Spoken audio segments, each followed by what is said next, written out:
A laptop hard drive is an essential internal component responsible for storing data on your device.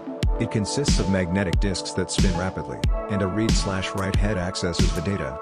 Other vital internal parts include the motherboard, CPU, central processing unit, RAM, random access memory, and various connectors and circuits, all working together to enable the laptop's functionality. If you have specific questions about a laptop's internal parts or hard drive, feel free to ask.